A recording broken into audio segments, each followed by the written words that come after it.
All right. Hello, everyone. And hello, everyone who is joining us. It'll probably take a few minutes for people to get on, but I'm going to jump in. So I'm Karanda. I'm the CEO of Carvel Digital, and I'm joined by Kristen. Say your last name for me. That's something I forgot. Rebelo. Rebelo, okay. Yeah. So Kristen Rebelo of House of Rebelo, and Kristen's a designer and she's a fellow housemate. We both work at Open House co-working space in Portland, Oregon, which is the best co-working ever. I'll throw a link to that actually in the comments if you're in Portland and you're looking for a cool place to work. So Kristen and I knew each other just in passing of being in the same space, and then about I think almost 10 weeks ago now, you decided to leap into content bootcamp. So I wanted to chat with you about that experience. So first, tell us who you are, what you do, and yeah, let's start there. Yeah, so I'm Kristen. I run House of Rebelo, as Karanda said, and we're a branding and design studio here in Portland. We really use sort of the power of design, actionable, functional design that tells a story to uplift our clients' marketing and communications efforts. And mostly that's with nonprofits, also small businesses, and we dabble in politics. So that's what we do. Awesome. Cool. And so you and I had kind of like in passing talked about what was going on with you. What was going on in your business that kind of made you realize like, I want to seek out some help? Yeah, well, I think you put a nice face on that. I think what happened is I went to you almost in tears about WordPress, and you were kind of like, well, I don't do WordPress anymore, but do you need help otherwise? And really what was going on in my business is 2019 was a really, really rough year for my business. I was deep in this hole that I didn't really realize I was in. I was working way too much. I was severely underpaid. My partner and I, this is how we make our money. Like we both are employed through this business, and between the two of us, we just weren't making enough money. And I also I was at a place where I didn't even have confidence that my service was valuable. And I've since realized that that's definitely not the case. So. Okay. And so I would love to ask you too about the experience of, just having the strategy session, because something almost everyone says once they book, or the reason they give me for not booking is, well, I don't want to waste your time. Mm-hmm. So and I said that to you. Yeah, exactly. Someone said that to me just yesterday. Yeah. So I would love for you to talk about that. Like, what was that experience of, booking the session, and how was that strategy session for you? Yeah, the strategy session was awesome. You asked two specific questions. I remember you asked me a lot of questions when we talked a lot, but you asked two specific questions that blew my mind. And then after that, I didn't stop thinking about them for weeks. Really about what would happen if I didn't take this step to invest in my business. And I realized that if I didn't take the step to invest in my business, I wasn't going to have a business anymore.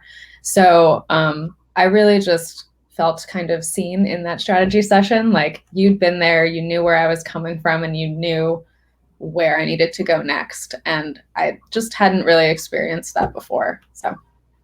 Awesome. Yeah. All right. And so then you decided to hop in, and you really, really jumped in and went after it. So tell us, how has it been? It's great. It's cool because it's like the lessons on their own are really helpful, because I am a creative person. I didn't go to business school. I don't know any of this stuff. And so you don't know what you don't know, right? And so a lot of this stuff I'm learning from you. I'm like, oh, of course, I can immediately start implementing this. And I didn't know that before. So that's been really crucial, but it's also really nice to be in this group of other women who are in kind of the same place that I am, and everyone's really supportive and holding each other accountable. So yeah, and I think a lot of the mindset work, the initial mindset work, was really helpful, just because I had never really been given permission to be ambitious. And as a creative person specifically, I had resigned myself to the fact that I was just not going to make any money, which is crazy. It definitely doesn't have to be that way. Yeah. Yeah. So I know one of the things that you had to get over was kind of just putting yourself out there, right? Mm-hmm. Can you talk a little bit about that, especially like on social media? I think a lot of my clients who come in struggle with that. So tell me about that process. Yeah. So before I started boot camp, I had this beautiful website that, I'd put a lot of work into, but I was really scared of being on the internet, frankly. And so I had this website, but I wasn't doing anything to drive people to that website. So I wasn't on social media. I wasn't doing any sort of email marketing or newsletter or really much of even talking to people in person, like in strategy sessions. So you kind of showed me the light when it comes to being a person on the internet, and you're not speaking to everybody. You are speaking to a small pool of your market who is then going to see you as a leader and show interest. So it kind of took the pressure off me that I didn't have to be speaking to the entire world. I think taking the pressure off is a good way to put it. So yeah. Cool. Yeah. And I remember specifically, I don't know, maybe a month ago when you were like, okay, I posted on Facebook, I put myself out there, and of course it's working. Of course it's working. And I feel like I have that moment with almost every client where they're like, oh, you said to do this and it worked. Yeah. So I love that. Yeah. And so what have your results been like? So, I mean, when it comes to money, it's true that I have tripled my monthly income in just this first month, which is awesome. I can now pay myself, my partner, my contractors without stressing out about it at the end of the month. I've also gotten new clients who I've brought on at higher rates than I was before, which are appropriate. And I've negotiated higher prices with my existing clients successfully. So all around making a lot more money.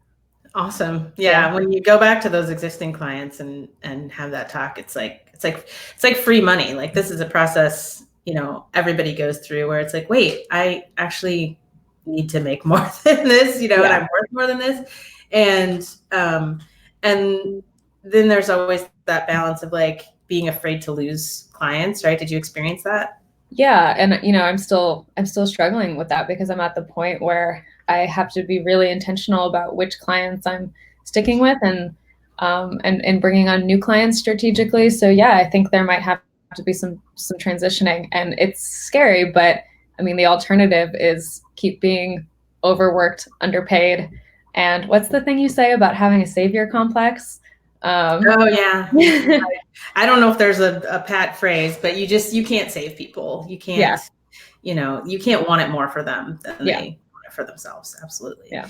And something you said the other day about, feeling a little bit of pressure, right? Now that you've raised your rates. Yeah. Can you just talk a little bit about that? And so what the reframe of that is? Yeah, I got this new client and I brought them in at new pricing. And so now I was like, okay, I have to be even better. I have to, be just going even more above and beyond the 110% I was already doing, which you reassured me you were already doing that. You were just underpaid before. So you can keep going like business as usual. And I think you said, just enjoy the money. Yeah. Like, oh, and cool. I think, it's something that my coach, Rachel Rogers, talks about, and she has a whole money mindset course. But as women, we're really socialized to do that, to go above and beyond for not enough money. Like no matter what, it's important to be aware of that. So the last thing I always like to ask someone is, there's someone out there right now watching who's kind of in your position and might be thinking about, oh, the ship is maybe going under, or maybe they're doing okay financially, but they're working too hard for it. What would you say to those folks? I would say just do the strategy session because you don't know what you don't know. And I was in a place where, sure, if I lied to myself, I thought I was doing fine. And then in the strategy session, you asked me some tough questions that made me realize I'm not doing fine, and I do have the power to change this. So it opened my mindset to what could be possible. And I'd never had someone ask me those questions or, have been in my shoes before or tell me it was okay to be more ambitious. So I would say just do it. It's just a conversation and it's insightful no matter what. Cool. Thank you so much. And I just want to say to anyone watching this that if you are struggling in your business or you're thinking about getting some help, go and apply. Just go and apply for a strategy session. It is just a conversation. It's not a hard sell. You can go to carveldigital.com/apply and pick a time that works for you and answer a few questions. And then we'll just get on and we'll chat. And it's always valuable, like no matter what happens. I've had people come in and we realize it's not the right fit or it's not the right time to work together, but they still come away with a lot of value. So thank you so much, Kristen, for doing this. I know it's not your favorite, but I really appreciate it. And I'll see the rest of y'all out there. And thanks for watching. Yeah, thank you.